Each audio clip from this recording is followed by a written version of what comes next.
ही, एक क्वेश्चन तो आना ही है उनमें से, एक आएगा।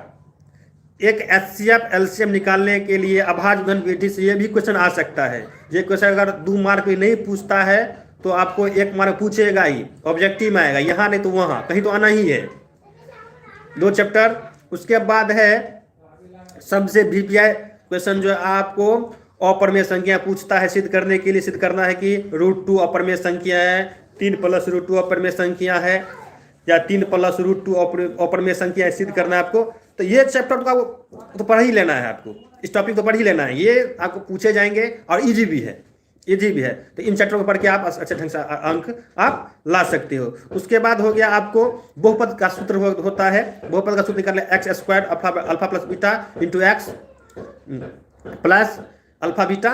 इस सूत्र पे भी आप क्वेश्चन को डील कर सकते हो। ये भी क्वेश्चन आपको अगर 2 मार्क में नहीं पूछता है तो 1 मार्क में पूछेगा ही, कहीं ना कहीं उनको पूछना ही है। तो वो भी हो गया चैप्टर नंबर 2.2 से था, समझ गए। उसके बाद एक भाग भी दिया रहता है 2.3 में, भाग भी आपको पूछ सकता है, समझ गए। तो वो भी 2 अंक के लिए हो गया।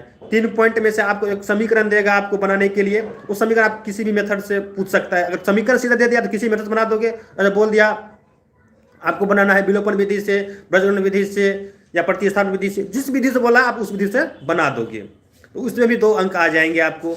उसके बाद हम चलते हैं यहाँ 4 पॉइंट में के का मान निकालने के लिए कहता है, के का मान निकालिए। वहां पे मूल निकालने के लिए के का मान निकालिए, काफी भी क्वेश्चन है। और 2 अंक के लिए ये भी पूछे जाएंगे आपको, मूल निकालने के लिए दिया जाता है, उससे क्वेश्चन काफी सारा क्वेश्चन पूछे जाते हैं। तो वहां से भी आप 2 अंक आप अर्जित कर सकते हो।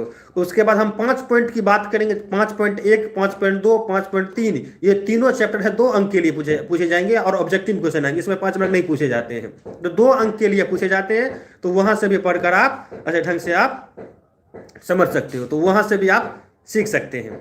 उसके बाद हम अगर बात करते हैं, उससे आगे चैप्टर चलेंगे 6 पॉइंट में। 6.1 का ऑब्जेक्टिव ऑब्जेक्टिव है, तो वहां से भी आप सीख सकते हो। 6.2 से 6.3 से 6.4 से आपको उतना ढंग से समझ में एक नहीं आ रहा है तो आप उस चैप्टर को उतना लाइटली आप नहीं लेते हो, हल्के में ले रहे हो, तो ठीक है, कोई बात नहीं। उस चैप्टर अगला चैप्टर बढ़ जाते हैं। अगर उस चैप्टर अच्छे ढंग से तैयारी है तो उसमें भी चैप्टर 5 अंक भी पूछे जाते हैं और 2 अंक भी पूछे जाते हैं, तो वहां से भी आप अच्छे ढंग से तैयारी कर सकते हो। फिर चलते हैं निर्देशांक ज्यामिति कोऑर्डिनेट है, तो वहां से भी आप अच्छे अंक ला सकते हो।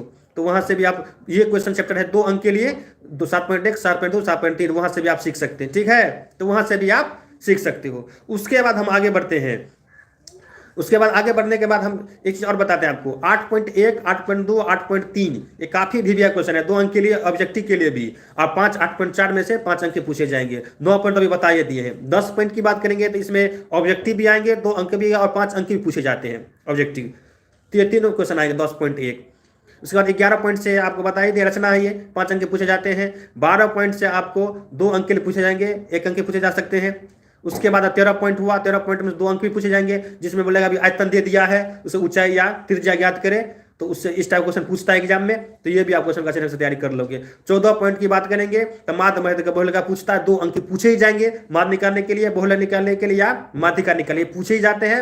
और सबसे इजी चैप्टर है 15.1, जो आपको पढ़ने की प्रोबेबिलिटी दिया है, तो वहां से भी क्वेश्चन अच्छे ढंग से तैयार कर लोगे, तो वो भी चैप्टर इजी है, उन चैप्टर से भी आप अच्छे ढंग से ला सकते हो। तो इस तरह से आप लोग पढ़ते हो अच्छे ढंग से, एक टाइम बना लेंगे, एक टाइम बना लेंगे जब मुझे अब कब क्या पढ़ना है, उस टाइम के आधार पर हम लोग पढ़ना स्टार्ट करेंगे।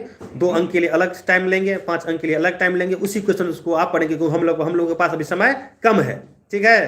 तो इस तरह से आप चैप्टर को पढ़ेंगे तो आसानी से सीख सकते हैं। तो ये तो मेरा रहा 10th के लिए, मैथ के लिए आज लाए हैं। तो मैथ टॉपिक विशेष मैथ पे है, तो इस क्वेश्चन को आप ढंग से पढ़ोगे अच्छे ढंग से तो अच्छे अंक आप ला सकते हो, ठीक है। हाँ, और इस वीडियो को ना आप लाइक करना।